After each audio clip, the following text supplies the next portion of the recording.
Subscribe کیجئے ہمارے channel شاہد رضا اشرفی official کو اور بیل آئیکن کو پریس کیجئے جس سے آپ کو نئے نئے ویڈیو کی نوٹیفیکیشن ملتی رہے۔ تو ناظرین السلام علیکم ورحمۃ اللہ وبرکاتہ۔ آج کا بیان حضرت شاکر علی نوری کا بیان رہے گا کہ اللہ کی راہ میں کس طریقے سے آپ کچھ بھی مال و دولت دے تو کس طریقے سے دے، اللہ کی راہ میں دینے کا صحیح طریقہ کیا ہے۔ تو پورا بیان ضرور سنیں اور اس پر عمل بھی کریں، اور ہمارے چینل پر اگر نئے ہیں تو ضرور سبسکرائب کر لیں، ہمیں سپورٹ کریں۔ اسلامک چینل ہے تو ضرور سپورٹ کریں، اللہ تعالیٰ اس کا اجر ضرور عطا کرے گا۔ تو چلیے بیان شروع کرتے ہیں، پورا بیان ضرور سنیں۔ پر تفصیلی گفتگو درکار ہے، لیکن آج میں 2-4 آیتوں سے متعلق کچھ باتیں آپ کی سماعتوں کے حوالے کرنے کی کوشش کروں گا۔ اللہ رب العزت جل جلالہ آقائے کریم صلی اللہ علیہ وسلم کے صدق و طفیل مجھے حق کہنے اور آپ سب کو حق سننے کی توفیق عطا فرمائے۔ تمہیدی گفتگو کے طور پر ہم یہ سمجھنے کی کوشش کریں کہ ایک کلاس ہوتی ہے جس میں کئی طلباء ہوتے ہیں۔ پڑھانے والا ٹیچر، استاد سب کو پڑھاتا ہے اور کلاس میں سب حاضر ہوتے ہیں، لیکن کوئی فیل ہو جاتا ہے، کوئی پاس ہو جاتا ہے، کوئی پرسنٹیج لاتا ہے، کوئی اعلیٰ نمبرات حاصل کر لیتا ہے۔ تو وجہ کیا ہے اس کی؟ تو اس کی وجہ یہ ہے کہ جتنے پڑھنے کے لیے کلاس کے اندر بیٹھے تھے سب نے وقت تو پورا خرچ کیا، لیکن ایک کی توجہ تھی پڑھائی پر، نہیں تھی، لیکچر پر توجہ تھی، نہیں تھی، سمجھایا جا رہا تھا، توجہ کہیں تھی۔ لیکن جو بچے پوری توجہ کے ساتھ کلاس کے اندر بیٹھ کر ساری گفتگو کو سمجھے اور ان کے دل میں یہ تمنا بھی تھی کہ ہمیں کچھ بننا ہے، تو وہ اعلیٰ نمبر سے کامیاب ہو گئے۔ وقت سب نے خرچ کیا، لیکن کامیاب اعلیٰ نمبروں سے 1 یا 2 ہوئے۔ یہ بات صحیح ہے یا غلط؟ جواب دیں آپ۔ صحیح۔ بس اسی کو سمجھیں، اللہ کے نام پہ خرچ تو لوگ کرتے ہیں، لیکن کیا خرچ کرتے ہیں؟ کچھ بھی دے دیا، کچرا کوالٹی دے دی، جو اپنے کو پسند نہیں اٹھا کے دے دیا۔ اب میں بہت دور نہیں لے جاتا، آپ کو بہت قریب لا کے سمجھاتا ہوں۔ خود کے لیے جو کھجور افطار کے لیے رکھتے ہیں نا، وہ قیمتی رکھتے ہیں، بانٹنے کے لیے سستی والی لیتے ہیں۔ یہ میں بالکل فیکٹ بتا رہا ہوں، آپ دیکھ لیجئے۔ اگر وہی کھجور ہمارے دسترخوان پر وہ رکھتی جائے نا تو ہم نہیں کھائیں گے، ہم نہیں کھائیں گے۔ لیکن ہم کہتے نہیں 10 درجن 10 کلو 50 کلو وہاں کھجور بیچ دو۔ ارے بھائی اتنا ریٹ، بہت سستی والی بتا۔ یہاں آ کے گڑبڑی ہو جاتی ہے۔ اسی کو قرآن نے مینشن کیا ہے 4 پارے کی ابتدائی آیت میں۔ ہم جو ہے وہ پاسنگ مارکس تک بھی نہیں پہنچ پا رہے، نہیں پہنچ پا رہے، اس لیے بہت کچھ دے کر کے بھی وہ ہم کو ریٹرن نہیں ملتا جس کی ہم توقع کرتے ہیں۔ اسی کو قرآن نے کہا کہ نیکی کو ہرگز تم پہنچ ہی نہیں سکتے،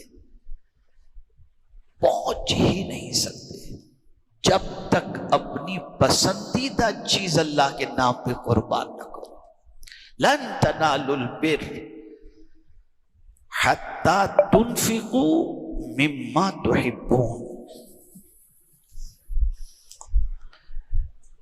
تو گڑبڑی وہیں ہو جاتی ہے جہاں پر ہم خدا کے لیے جب دینے کی بات آتی ہے تو سستا ڈھونڈتے ہیں، اور اپنی جب بات آتی ہے تو مہنگا ڈھونڈتے ہیں۔ یہی گڑبڑی ہو جاتی ہے۔ اور اللہ والوں کا حال یہ تھا کہ جو خود کو سب سے زیادہ پسند چیز ہوتی تھی وہ اللہ کے نام پر دیتے تھے۔ اسی لیے حضور صلی اللہ علیہ وسلم کی اس حدیث کی روشنی میں ہم سمجھیں تو دماغ کے دریچے کھل جائیں گے۔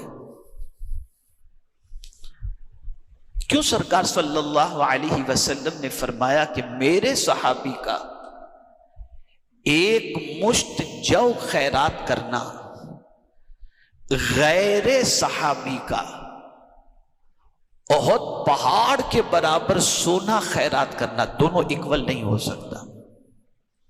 کہاں ایک مٹھی جو اور کہاں 5 کلومیٹر کا یہ جبل احد، اس کے برابر بھی اگر کوئی غیر صحابی سونا خرچ کرے تو صحابی جو ایک مشت جو خیرات کرتے ہیں اس کی برابری نہیں کر سکتے۔ وجہ کیا ہے؟ صحابی کوئی کام اپنے لیے کرتے ہی نہیں تھے، جو بھی کرتے تھے اللہ کے لیے کرتے تھے۔ اور دوسری چیز یہ ہے کہ جو خود کو پسند ہوتا وہ اللہ کے نام پر دیتے تھے۔ آج میں ایک بہت بڑی فکر آپ کو دے رہا ہوں، میں صرف کھجور تو ایک مثال کے طور پر آپ کو بتایا۔ اب یہاں کریکشن کرتا ہوا چلو، ضروری نہیں کہ آپ 50 آدمیوں کو 10 کھجوریں دو نا، بھلے سب کو ایک ایک ملے، لیکن وہی کھجور دو جو آپ کو پسند ہے۔ میں اپنی کوئی ہوشیاری جتانے کے لیے یا بڑائی بیان کرنے کے لیے نہیں، وہ عبدالستار یہیں کے مقتدی ہمارے دوست مرحوم فاروق بھائی کے صاحبزادے جو کھجور کا کام کرتے ہیں، میں نے ان سے بھی کھجور منگوائی تقسیم کرنے کے لیے کچھ لوگوں کو، تو وہی کھجور منگوائی جو مجھے پسند ہے، اور میں خود اپنے دسترخوان پر شوق سے کھاتا ہوں، بلکہ پوچھ کر میں نے کھجوریں لوگوں سے جن کو مجھے بھجوانی تھی، کون سی کھجور آپ پسند کرتے ہیں، تو جیسے جیسے بتایا گیا اسی کے اعتبار سے آرڈر دے کر میں نے کھجور منگوائی اور تقسیم کروائی۔ تو یہ جو ایک سسٹم ہے نا، 50 آدمیوں کو پہنچ جائے، 500 دسترخوان پہ افطار کرنے اتنا ثواب ملے گا۔ ارے بھائی پہلے قرآن سے سمجھو تو صحیح کہ تم جو دے رہے ہو وہ کیا دے رہے ہو۔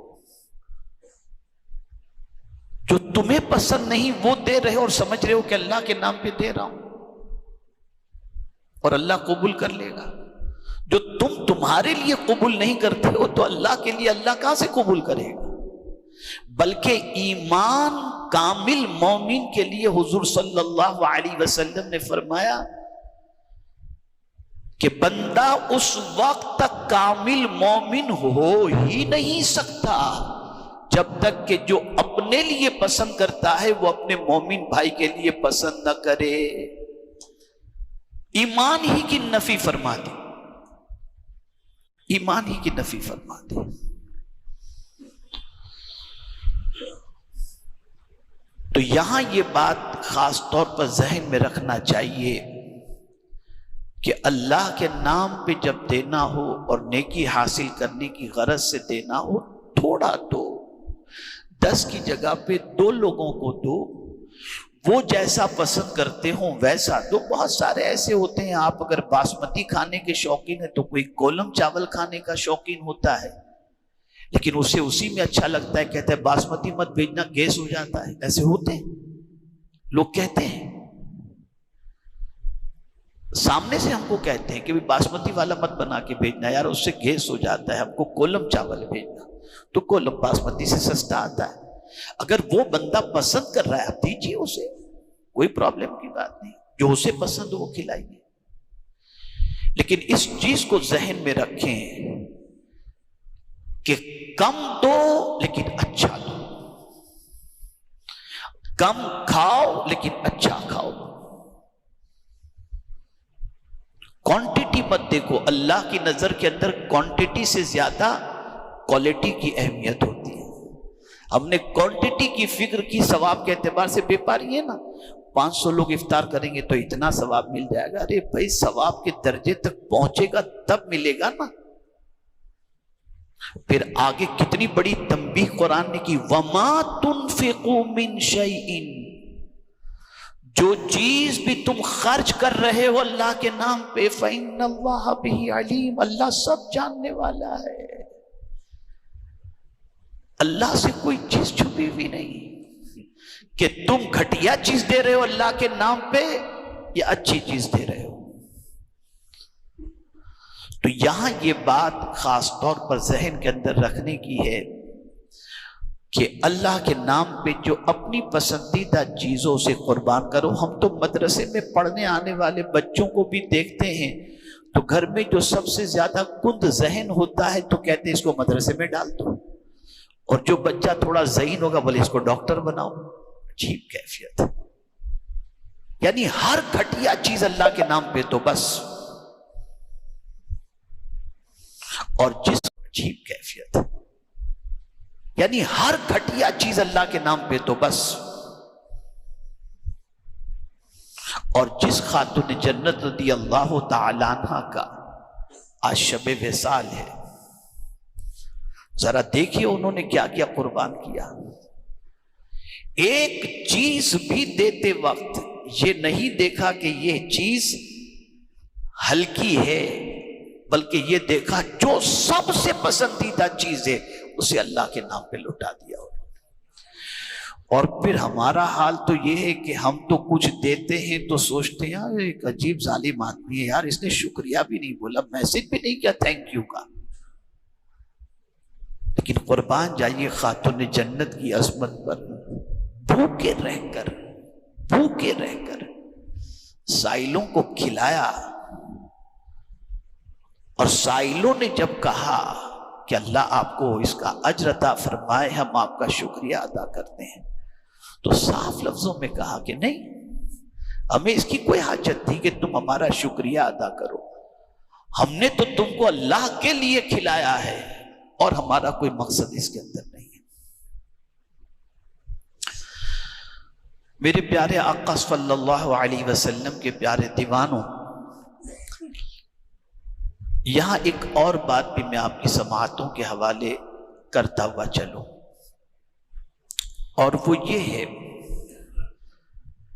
کہ جیسا کہ میں نے کل عرض کیا تھا، نیکی کر کے انسان سے اجر کی توقع نہ رکھو. یہ اس چیز کو ذہن میں رکھو ہمیشہ. کسی سے بھی بھلائی کرو تو اس سے بدلے کی امید مت رکھو. بھلائی کسی سے بھی کرو، امید اپنے رب قدیر سے رکھو. یہ خاص نقطہ ہمیشہ کے لیے ذہن میں رکھیے گا. جہاں آپ نے اس سے امید رکھی گویا آپ نے اس سے دنیا ہی میں اپنی نیکی کا بدلہ لینے کا ارادہ کر لیا. اب یہاں بہت اہم واقعہ مجھے یاد آ رہا ہے. ہم کبھی کبھی کوئی مصیبت میں گرفتار ہوتے ہیں تو پھر اللہ کی بارگاہ میں دعا، مولا میں نے وہ نیکی بھی کی تھی، وہ نیکی بھی کی تھی، اس کے صدقے میں تو مصیبت دور کر دی. اور کچھ لوگ کہتے ہیں، خاص میں آپ سے گزارش کرتا ہوں کہ ایک ہمارے بہت قریبی ہیں جن کو اللہ نے لاک ڈاؤن سے پہلے اتنا نوازا تھا جس کی کوئی انتہا نہیں. آج وہ سخت بیچارے امتحان میں آ چکے ہیں. تو جب امتحان میں آئے تو مجھے انہوں نے کہا کہ حضرت میں اتنے غریبوں کو دیتا تھا، نہ میں یہ کرتا تھا، نہ میں وہ کرتا تھا، نہ مجھ پر اتنی مصیبت کیوں. آدمی کے ذہن میں بات آتی ہے،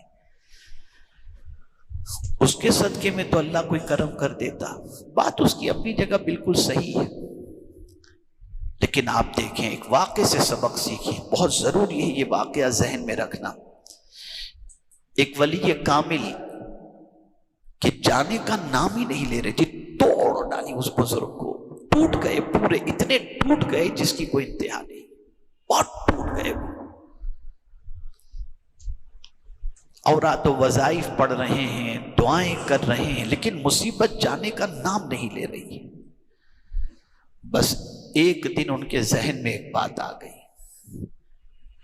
اور وہ بات کیا آئی کہ نیکیاں تو اللہ نے بہت کروائی ہیں، مجھے نہیں معلوم کہ کون سی نیکی اللہ نے پسند فرمائی اور قبول کی ہے. بس غار والی حدیث یاد آ گئی بخاری شریف کی کہ 3 لوگ غار کے اندر پھنسے تھے، غار کے اندر گئے بارش کی وجہ سے اور آ کر کے چٹان گری اور غار کا دروازہ بند ہو گیا۔ اب ان کو نکلنے کی کوئی سبیل سمجھ میں نہیں آ رہی تھی، تو انہوں نے دعا کی، تو ہر ایک نے ایک عمل کے وسیلے سے دعا کی۔ جو انہوں نے صرف اللہ کے لیے کیا تھا، اس ایک عمل سے کے وسیلے سے دعا کی، چٹان ہٹ گئی، انہیں وہ حدیث یاد آ گئی۔ تو انہوں نے اللہ کی بارگاہ میں دعا کی، اے اللہ میری زندگی کا کوئی عمل ایسا جو خاص تیری رضا کے لیے میں نے کیا ہو اور تجھے پسند آ گیا ہو، اس کے صدقے میں اس مصیبت کو دور فرما دے۔ بس ابھی انہوں نے یہ دعا کی اور مصیبت گئی، فوراً مصیبت گئی۔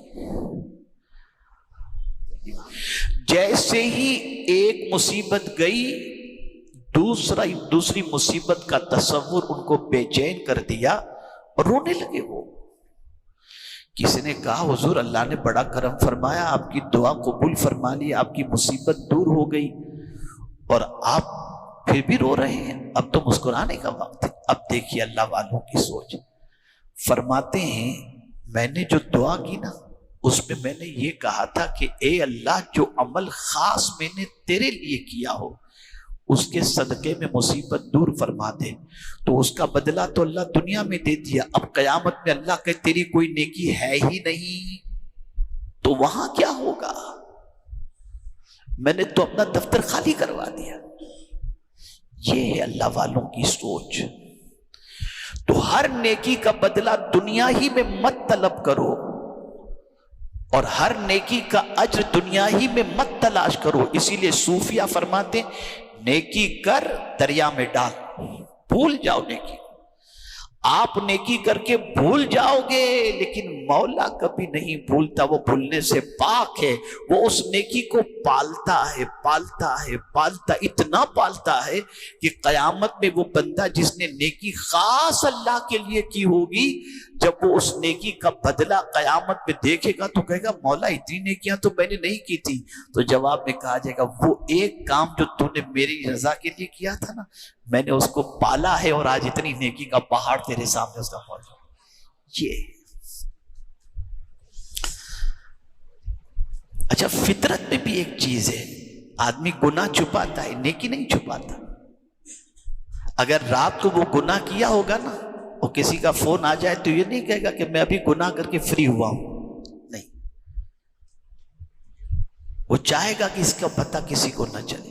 لیکن اگر رات کو اس نے تہجد پڑھی اور اچانک تہجد کے بعد فون آ گیا، ہاں بس میں ابھی مصلی ہی پر ہوں، میں نے ابھی تہجد سے میں فارغ ہوا ہوں، تو نیکی بندہ چاہتا ہے کہ ظاہر ہو جائے، لیکن گناہ چاہتا ہے کہ چھپے۔ اللہ فرماتے نیکی چھپاؤ، انسانوں سے تم چھپاؤ گے، مجھ سے تو چھپی بھی نہیں۔ وَمَا تُنْفِقُوا مِنْ شَيْءٍ فَإِنَّ اللَّهَ بِهِ عَلِيمٌ، جو کچھ بھی تم اللہ کے نام پہ چیز خرچ کرتے ہو اللہ سب جانتا ہے۔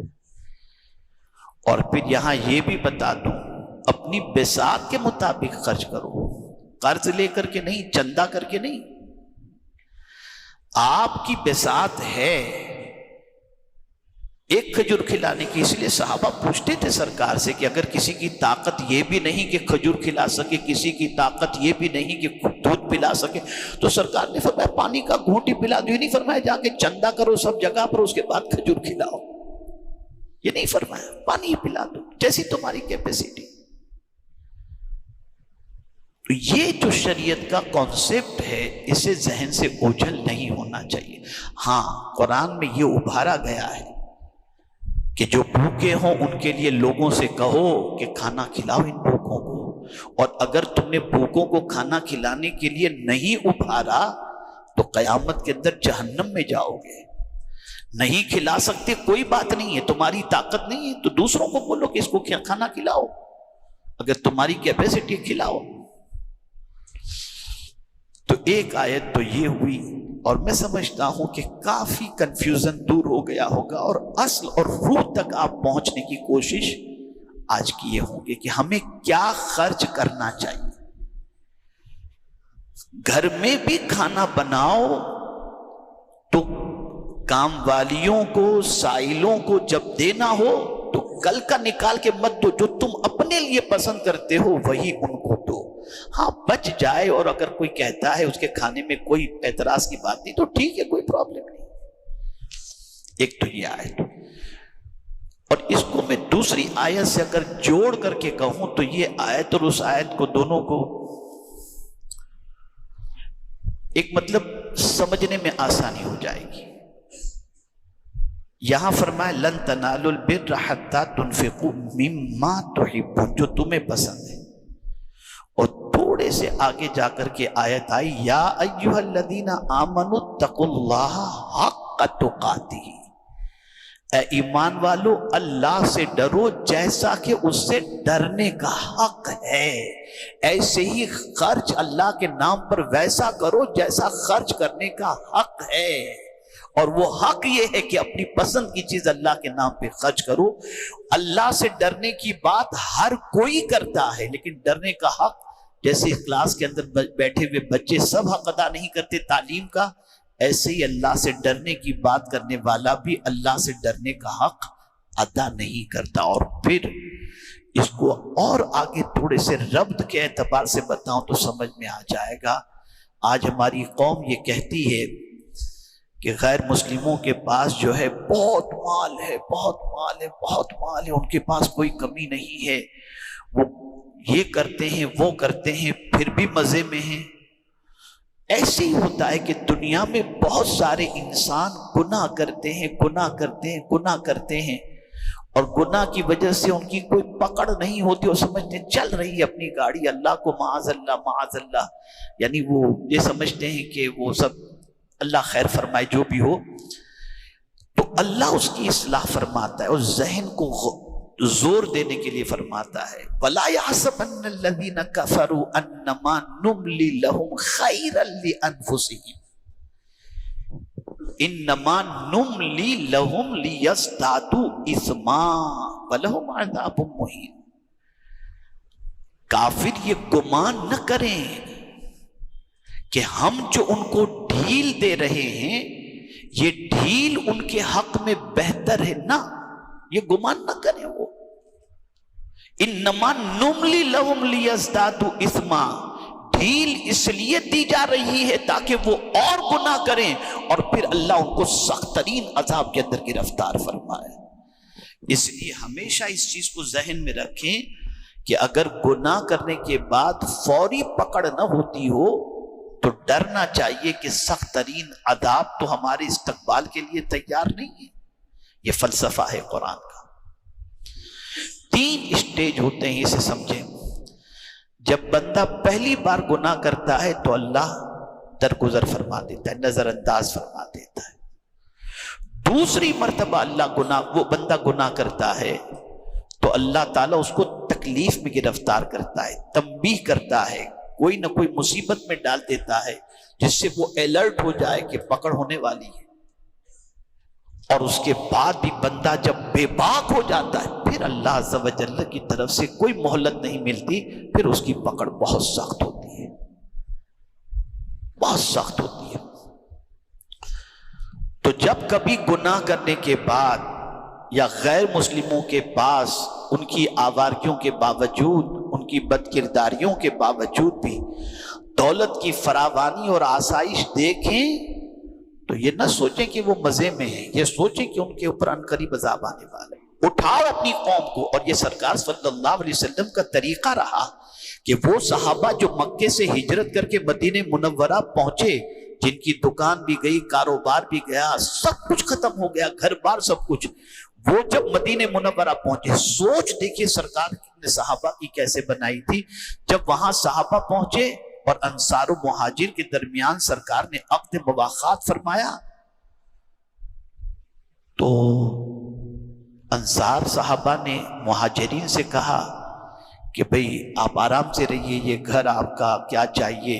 یہاں تک کہ بعض صحابہ انصار جو تھے جن کی 2 بیویاں تھیں، انہوں نے کہا کہ ایک بیوی کو ہم طلاق دے دیتے ہیں اور عدت گزرنے کے بعد آپ ہماری بیوی سے شادی کر لو. یعنی اتنا سرکار کے فرمان پر ان کی قربانی کا جذبہ تھا.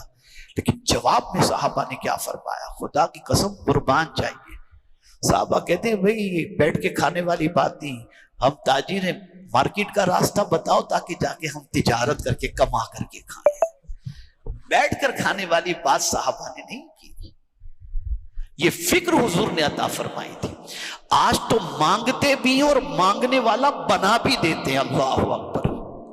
صرف مانگتے نہیں ہیں، مانگنے والا بنا دیتے ہیں. مانگو مانگو مانگو مانگو، جی بھر کر کے مانگو، اتنا مانگو کہ کوئی دینے والا باقی ہی نہ رہے، سب کی جیب خالی ہو جائے. الیاذ باللہ. حضور نے واضح طور پر فرمایا تھا صلی اللہ علیہ وسلم، خیر الید ید العلیا، بہترین ہاتھ وہ ہے جو اوپر والا ہو. اور ہم نے یوں ہی کروا دیا ہے. اب یہاں یوں کی بات آ گئی تو تھوڑا سمجھا دوں. جب کبھی کسی نیک کو کوئی چیز دینی ہو، بڑے کو کوئی چیز دینی ہو، استاد ہوں، والد ہوں، دادا ہوں، چاچا ہوں، عالم ہوں، مفتی ہوں، پیر ہوں، حافظ ہوں، کسی کو دینا ہو تو لیجیے حضرت. ایسا نہیں، اس کا طریقہ بتایا گیا. اپنے ہاتھ میں رکھو اور یوں دو، تاکہ ان کو تمہارے سامنے ہاتھ پھیلانے کی ضرورت نہیں. ہاتھ تمہارا اس کے سامنے پھیلا ہو اور وہ تمہارے ہاتھ میں سے اٹھا کر کے لے لے. یہ طریقہ بتایا گیا، یہ آداب بتائے گئے. تو کبھی گناہ کرنے کے بعد ڈھیل کا معاملہ ہو، یہ ساری چیزیں ہوں تو ڈرنا چاہیے. یہ غیر مسلموں کا بہت کچھ دیکھ کر کے آدمی تھوڑا سا، اس کی شادی میں اس نے اتنے ارب کا خرچہ کیا، اتنے خرب کا خرچہ کیا، اور یہ کیا اور وہ کیا. یہ سب چیزوں سے متاثر ہونے کی ضرورت نہیں ہے، بالکل متاثر ہونے کی ضرورت نہیں. ایک اور چیز بتائی گئی، بہت سارے چاؤں کر جاتے ہیں یتیموں کا مال. اس کے بارے میں بھی قرآن کی ایک الذین یأکلون اموال الیتامی ظلما انما یأکلون فی بطونہم نارا. اللہ اکبر. جو ظلمن یتیموں کا مال کھاتے ہیں وہ اپنے پیٹ میں آگ بھرتے ہیں. آگ. تو باطل طریقے سے مال کھانا، اس کی بھی شریعت نے اجازت نہیں دی، اور اس کا انجام بھی بہت سخت ترین ہے. اور اگر ایک آیت پر میں روشنی نہ ڈالوں تو میں سمجھتا ہوں کہ شاید مجھے آج گفتگو میں سمجھوں گا کہ مطلب مکمل گفتگو نہیں ہوئی. بڑی پیاری آیت، بڑی عظیم آیت. اور یوں تو قرآن کی ہر آیت عظیم ہے، لیکن اس میں مصطفیٰ جان رحمت صلی اللہ علیہ وسلم کی عظمت بتائی گئی. قرآن کہتا ہے فَبِمَا رَحْمَةٍ مِّنَ اللَّهِ لِنْتَ لَهُمْ وَلَوْ كُنْتَ فَظًّا غَلِيظَ الْقَلْبِ لَانفَضُّوا مِنْ حَوْلِكَ. یہ جو سرکار صلی اللہ علیہ وسلم کے قریب لوگ جمع ہوتے تھے، سرکار پر مر مٹنے کو تیار ہوتے تھے، بے انتہا محبت کرتے تھے، جان چھڑکنے کے لیے تیار، ماں باپ قربان کرنے کے لیے تیار.